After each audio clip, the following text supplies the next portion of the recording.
Welcome to Architrave Gaming. I am the Archmaster. Today we are going to tell you a bit about the combat in my system. I am technically recording this after I talked about all the skills, and I'm just releasing it beforehand because you kind of need to know it. So, time in combat, 6 seconds, rounds, it's what you're familiar with 5e.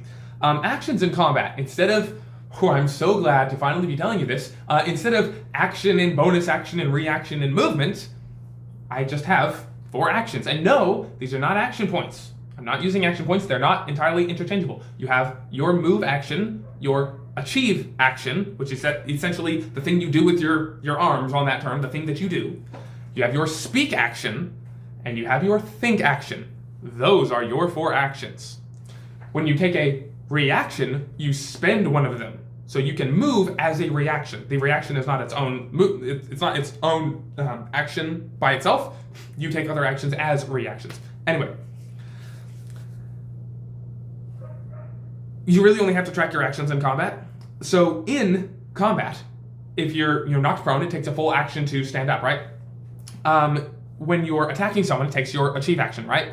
The skills later, I'll tell you, they give you various ways to use those skills with your actions, and they give you benefits. Like, if you have proficiency in acrobatics, you can stand up with only half your movement instead of spending the whole move action, right?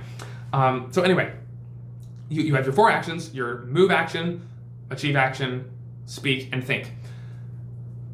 The reason I put the speak action in there was to solve another problem that 5e has. Okay, in 5e, a lot of times we have players talking to each other in combat all the time. And it's out of game, and sometimes metagame, and sometimes in-game, but it just goes on forever. It's just, In 5e, they say, oh yeah, you can just speak for free. Like, 25 words or less. It's a 6-second thing, but still you can do it for free. And players just abuse it so much. And so I decided, no. Taking, speaking is actually a speak action.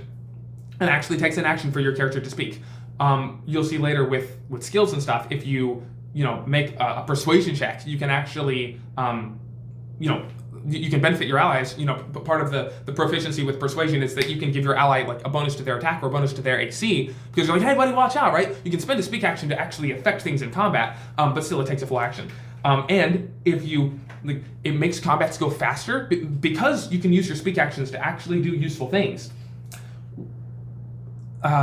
You don't want to spend your speak action just talking about random stuff. Like, oh, well, should I do this? Well, I don't know. Like, how much HP do you have? Like, you're talking. If the GM's like, all right, by the way, that took your speak action. It's like, oh, no, man, now I can't do my thing. And players learn to be quiet when it's not their turn. Or just stop talking about things that aren't absolutely necessary. And guess what that means? Combats go faster. People aren't talking all the time. They're actually just playing. It's like, all right, I do my thing. I use my speak action. I roll, I roll intimidation. Oh, great, that guy has, I have +5 to attack that guy because I intimidated him. Boom, I'm making my attack roll, right? Instead of just talking all the time. Essentially, you eliminate unnecessary combat chatter when you say, all right, that used your speak action. And like, oh man,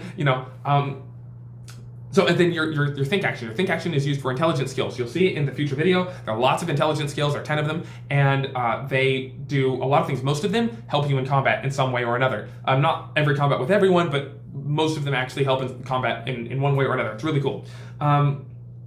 So, the next basic thing, you have your 4 actions, and when you take a reaction to do something, you take one of your actions. When you're all out of actions on your turn, and you have to take a reaction to something, you take it from your next turn, right? So you get there, and then you have fewer actions, right? And it's that same specific one. If you use your move action as a reaction, next round, you don't have your move action, okay? But here's where it gets cool. Instead of saying all 4 of your actions are completely interchangeable, which means if you want to just move 4 times, you can just like sprint across the map, that doesn't make sense, okay? In ANA, my system, Archers and Avatars, ANA, I try to make things make sense. I try to make the simulation and the verisimilitude, the believability of the world actually make sense, right? It's a big thing I fix over 5e. Just a lot of things in 5e don't make sense. So I say you have your 4 actions. You can not take one, like say you don't take your speak action, and you can instead take 2 of any other types of actions, right? But that's it.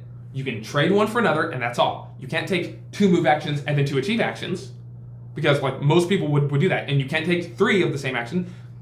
you basically start with 4, and you may choose not to take 1 that round, and instead take 2 of any of the other, and that's it, right? So there's flexibility if it's like, oh man, I really have to move twice. That's essentially the same thing as what 5e has, your dash. It's like, yeah, I don't take my action, and I instead take 2 move actions. I allow that, but I allow that the opposite way. If you don't need to move, if you're a fighter and you're in front of your enemy and you don't need to move, you can choose not to take a move action and instead take 2 achieve actions and attack twice. You actually get a little bit of freedom, right? I've seen people so long like, why can't I use my move action for anything? It's like, you can now. You can trade that out, and you can take 2 think actions, make 2 intelligence skill checks. You can take 2 speak actions, say, hey buddy, watch out. You buddy, watch out too, right? You can do it twice, or you can attack twice. They're all interchangeable, but it's limited interchangeability. So you don't have something like, all right, cool, I attacked 4 times. It's like, really? That's a lot. And I didn't want to go the Pathfinder route where you have a multiple. Like a multiple attack penalty, or like if you take the same action multiple times, then each subsequent action is weaker. I don't like that. I don't think it feels good to do that. I think this system where you can double up but no more, that puts a limiter on there that still feels good and is realistic.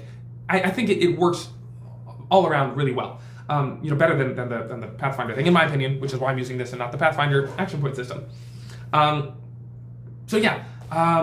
Let's see what else there is. Oh yeah, this is about actions and not combat. I'll get to combat later. I think that's it for now.